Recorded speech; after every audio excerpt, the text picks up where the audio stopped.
This is Hockey Talk, episode number 3, where we talk everything hockey. I am John. And I'm Mike. All right, let's go. The first topic this evening, Mike, is Sidney Crosby, drafted first overall in July of 2005 by the Pittsburgh Penguins. He's played his entire career with Pittsburgh. In 2012, Crosby signed a 12-year, $104,400,000 contract with the Penguins. Personally, I would take the $400,000. I'd be very satisfied with that, Mike. It appears the glory days of Sidney Crosby and 3 Stanley Cup wins in the Pittsburgh Penguins are long gone. What I want to know from you, Mike, is since Sidney Crosby's contract ends at the end of this season, should the Penguins trade Sidney Crosby? And if so, does it happen before the end of this season? What do you think? Definitely not. He's not going anywhere. Pittsburgh, he's a guy they're gonna, he's been there this long. He probably doesn't want to go anywhere, and I don't think they're gonna let him go anywhere, anyways. So you think that Crosby wants to be a lifelong Penguin, kind of like Mario Lemieux was then? Yeah, for sure. I'd bet on it. Okay, all right, that's fair. Now, let's just say that you're wrong, I'm wrong, everybody's wrong, and Crosby does decide he wants to be traded. This gets through the media. You know, where do you think he wants to go? What makes the most sense? I believe that if he was to go anywhere, he'd want to go to Colorado to play with McKinnon, since they're both pretty much from the same area, and I think they've always got those Tim Hortons commercials on the go. Yeah, So that's true. I Yes. I think that if he was to go anywhere, that's where he would want to go. Whether Colorado would have the salary cap room to make that happen, that's another story. So, but if he had a choice, that would be the spot, I believe. All right, but your overall opinion is Crosby's going to stay in Pittsburgh. So what do you think? He signs like maybe a 3-year contract or something at the end of this year? Something along those lines, I think. I also could tell you definitely where he won't go. Okay, sure. Tell Philadelphia. us. He He won't won't go to go to Philadelphia. Philadelphia. Would you like to see him in Philadelphia? No, No, you don't want to see Sid the Kid in no, Philadelphia. No. no. He's the sworn enemy, so we'll keep it that way. Okay, that's fair enough. Fair enough. All right. Well, let's move on to the second topic. Let's go from the 2005 draft to last year's 2023 NHL draft. The first overall pick was Connor Bedard. And believe it or not, born in the same year Sidney Crosby was drafted, 2005. So Bedard has 21 goals and 55 points in 57 games this year. Pretty good for a rookie on an absolutely terrible team. I've watched a few Chicago games this year, and they look awful, Mike. Awful. Is Connor Bedard going to be the next Sidney Crosby? I fully think he will be. He is the real deal. He's the guy that they're going to build their team around. Clearly, he's the guy that will attract high profile free agents to that team. And Chicago's not a small market team, so they will end up spending the money. It's just a matter of when, because right now they're a long ways away or from being a contender. I would So say. it's a matter of, getting these guys in at the right time. It's probably going to take, a couple of years before that starts to happen, but you might see a little bit start to trickle in there over the next year or two. But before they're going to be able to start landing some real big fish, I think it's probably a couple of years away for sure. Okay, all right. Does Chicago have any players now that could develop to be help for Bedard because he certainly needs it? And if so, who? Is there anyone in their system that could be called up next year that could help this team? Or is it going to be draft all the way, baby? It looks to me like it's mostly going to be draft picks for the next couple of years. They do have a couple of guys in their system. One of the forwards, Frank Nazar, he looks like he's going to be a pretty good player. Currently on their team, they've got Kevin Korchinski, who's an offensive defenseman. Seth Jones is still there, and he'll be there for a while with the contract he has, unless they somehow find a way to move that. As far as forwards go, the only real forward that I think that's going to be somewhat effective with them right now, anyways, is Philip Kurashev.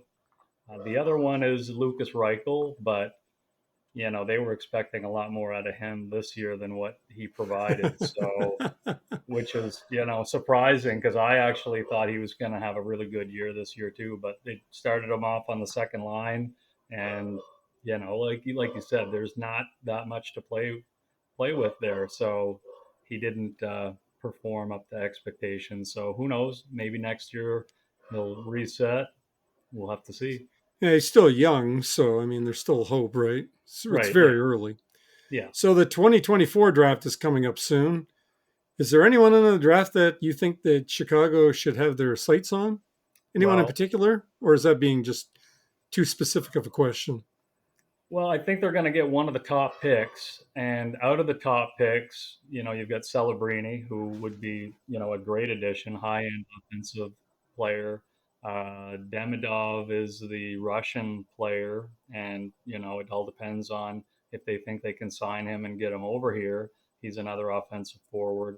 Other than that, the next couple top picks are defensemen. So and they're Russian as well. So there's Silyev, I believe is how you pronounce it, and the other one is Levshinov. But I think he's playing here this year in the USHL, I believe it's called. So, but those would be the guys, and those are the top four guys. So, and I think they're going to get one of them. As far as they can really fill any spot in their lineup with any they of these guys. So I think they're going to take the best available guy. Right. Yeah, I was going to say they should probably take the best available player. It's not like they have, oh, we have an abundance of centermen. Heaven forbid if we took another one. No, it's No, not that no, at he'll, all. he'll take the best guy available, and with the luck Chicago seems to have on these lotteries, they probably will end up getting Celebrini. So we'll see. Yeah, I had checked to make sure they didn't trade their pick away this year, and they didn't. So No, no, wherever they finish Chicago. is where they're going to pick from, and they're right now. What are they, second or third last in the league? Yeah. So I believe it's second worst. So all right. Well, the third topic tonight is 32 teams in the NHL as of last year. It's the first time we've had 32 teams. 16 teams make the playoffs. We all know that. That means half the teams don't make the playoffs. Mike, should there be more teams in the playoffs? And I'm just going to say that Commissioner Gary Bettman was asked this exact question one night. I saw the video of it. He looked at the guy and said, "No way. We like the product the way it is now. We're not going to dilute the playoffs." That's okay. Gary Bettman can think that way, but is it possible that maybe some of these NHL governors might think a little differently? Do you think this is even possible in the future? I think it is possible, but it's tough for I mean, the other sports, mostly all of them now have wild card teams. Baseball, basketball, football, they all have wild card teams. The only sport that doesn't is hockey. And the reason the other sports have done it is because it's a moneymaker for them. Like it's additional games for them to draw in revenue. So Exactly. that's going to be the question for the governors to decide. If they want more revenue in the game, they would probably consider adding in those wildcard teams. But I do like the system as is. I'm flexible to them changing it up and having, two wildcards per conference. So, as an example, you have teams 8 through 10. Those teams would play each other, like 8 versus 10, uh, 9 versus, or sorry, 7 versus 10, 8 versus 9. Right. And the winner of those teams would make the actual the real playoffs, I guess you should say. Yeah, and I guess time would be a problem. I was thinking, well, you used to have an 80 game schedule at one time. You could go back to 80 games maybe, but I don't know if they would like that either because some teams that are not in the playoffs are going to miss, at least one home game. It's a Yeah, big mess. You can only play for so long, obviously. People lose interest after a while. I think one So, of the things that could determine whether or not they do a wild card scenario is if they end up expanding the league further. If they Yeah, and that's do, possible, huh? right. So, I mean, if they do, if they add two more teams or four more teams, like who knows, um, they'll have to consider it. I mean, you can't Yes. have more than half the league missing the playoffs. I mean, Yeah, that's true. the only sport that really does that is baseball. And they're pretty close to 50-50 now with the wild card system that they have. So, That's right. Okay. All right. Well, let's go on to the fourth topic. Now, this is a bit of a rant on my part, so bear with me, guys. I was watching TSN this morning. They have a segment on there called The Smokehouse with Craig Button. Mr. Button says the Vegas Golden Knights are not consistent enough to repeat as champions. Well, first 12 games of the year, they were 11-0-1. The last 60 games, they're 28-25-7. He's saying they're a 500 team now. I'm not saying that Mr. Button is going to be wrong. I mean, in the end, he probably will be correct. After all, it's really tough to win the Stanley Cup 2 consecutive seasons. Last team to do it was Tampa Bay Lightning, and before that was the Pittsburgh Penguins. It's not easy to do. But Mike, I want to ask you: do you think the Vegas Golden Knights have anywhere near a decent shot of repeating as Stanley Cup champions? I don't believe the Knights are just a 500 team. I think they're better than that. Is Mr. Button off his rocker? I know he's an expert and everything, but what do you think? I think that Vegas, they may not win the cup, but they're definitely a team that is going to contend. The only downside that I see with them right now is their position in the standings. Because of where they are, they're going to have a tough playoff schedule. Like if they first round, they're going to be playing one of the top teams. If they manage to advance, they're going to be playing one of the other top teams. So they put themselves at a disadvantage based off of where they are in the standings. With that being said, they do have Mark Stone, Thomas Hurdle on injured reserve that should be back for the playoffs. One of their question marks, I guess, could potentially be in net, where Aiden Hill is hurt again. So, as far as if Logan Thompson were to get hurt, they'd be in big trouble. But I think they're definitely better than the 500 team, basically that they are right now. So, but as I said, it's going to be a tough battle for them based off of where they are in the standings. If they're playing Colorado or Vancouver or one of those teams in the first round, it's not going to be an easy series. Mind you, I still think they could win the series, but it's a tough road for them. But I still think that they are a definite threat. Right, right. And St. Louis is the team that's nearest them now. They're behind them by 6 points. So Yeah, we'll see what happens. Both teams are playing tonight. It's important games. I believe St. Louis is playing Calgary. So, yeah, I think you're right. Yeah. and I forget off the top of my head who Vegas was playing. I forget right now. But I remember thinking, oh, yeah, it's going to be a good matchup. I should have looked it up before. But anyway, so yeah, okay. So you and I are kind of thinking the same way here. And it's like you said when we were chatting earlier, maybe Mr. Button is just trying to push some buttons here, get people like me all upset. Who knows? Well, So, they've got to get the ratings, so yeah, that's if true. they That's can get true. eyes on the screen because someone's saying something a little controversial, then so be it. So, Well, the fifth and final topic is Zach Hyman. I want to give Zach some props for his first 50-goal season. He's tied for second overall with 51 goals this year. His career high was 36 goals. Mike, with this Oiler team, how many goals do you think Zach Hyman can get to finish off the season? it's tough to say. I mean, the way he's going, he's got a shot at getting 60. Yeah. Um, yeah, and it's funny. Like if you were to look back several years, like Zach Hyman, I believe was a late draft pick of the Florida Panthers. Oh, really? I didn't know And that. even yeah, they had traded him to, I believe they traded him to Toronto at some point. I can't remember if it was before the season or at the trade deadline. And it took some time for him to become the player that he's become.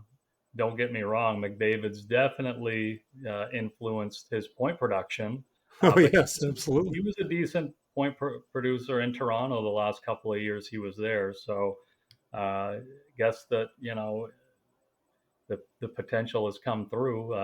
But I don't know. I don't know if he'll hit 60, but he's going to be pretty close to it. There's only about 10 games left. So Right, right. All right. And if the playoffs were to start right now, or even in 3 weeks when they do start, would you take him as a high pick in a playoff pool? Do you think he's good enough on that team? oh, he's definitely good enough on that team. He's probably the number 3 guy that would be picked on that team after McDavid and Draisaitl. You're probably looking at Hyman and then maybe Bouchard. Those would be your top 4 Oilers to go in a playoff pool. Um, with that being said, I think that I don't know how high I would pick him, only because I don't see Edmonton going to the final.